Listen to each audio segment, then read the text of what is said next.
Hello everyone. Work, Committees and Consensus. When the Constituent Assembly first met on December 9, 1946, J.B. Kripalani, the then Congress President, proposed the name of Dr. Sachidanand Sinha, the oldest member of the Assembly, for the post of the Provisional President. Later on December 11, Dr. Rajendra Prasad was elected as the President of the Constituent Assembly. The Constituent Assembly appointed several committees for framing the Constitution.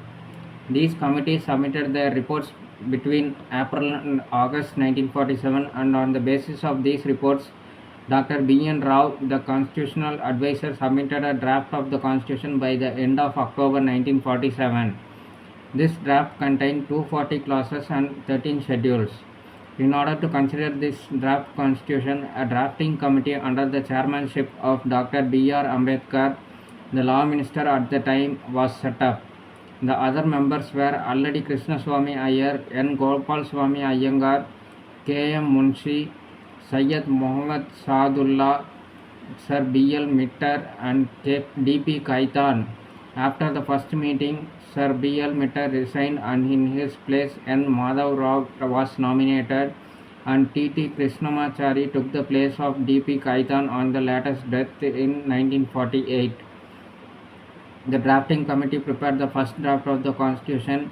This was then circulated for the comments of jurists, lawyers, judges, and other public men. In the light of their comments and criticism, the drafting committee prepared a second draft which consisted of 315 articles and 9 schedules.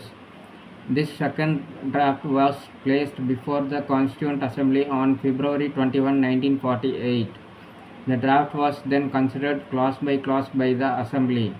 The third reading commenced on November 14 and was finished on November 26, 1949. The preamble was adopted last. It had taken 2 years, 11 months and 18 days to complete the task.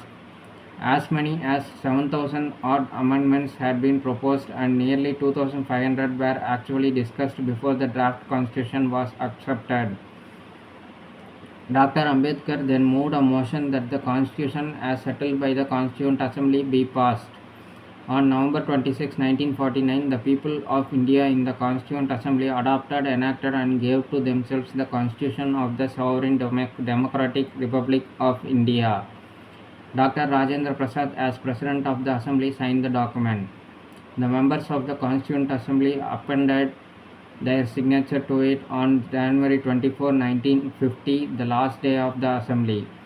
In all, 284 members actually signed the Constitution.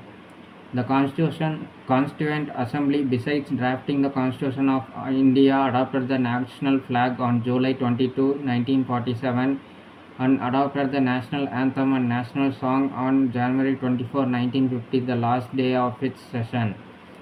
The Constituent Assembly elected Dr. Rajendra Prasad as the first President of India on January 24, 1950. Late in the evening of August 14, 1947, the Assembly met in the Constitution Hall and at the stroke of midnight took over as the Legislative Assembly of an independent India. The Assembly continued as the Provisional Parliament of India from January 26, 1950 till the new Parliament was installed after the first general elections. It must, however, be noted that while the formal centers of the work of drafting the Constitution were no doubt the Constituent Assembly and the drafting committee, the Congress leaders held the important powers of decision making. In a way, the Congress Working Committee was the real architect of the Constitution, in that most of the important decisions were arrived at on the basis of what the Congress leaders suggested.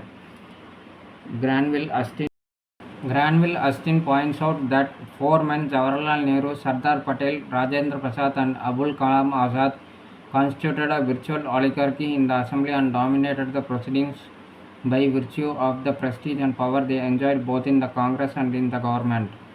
The manner in which the Constituent Assembly arrived at decisions was that of consensus, defined by Granville Astin as the manner of making decisions by unanimity or near unanimity.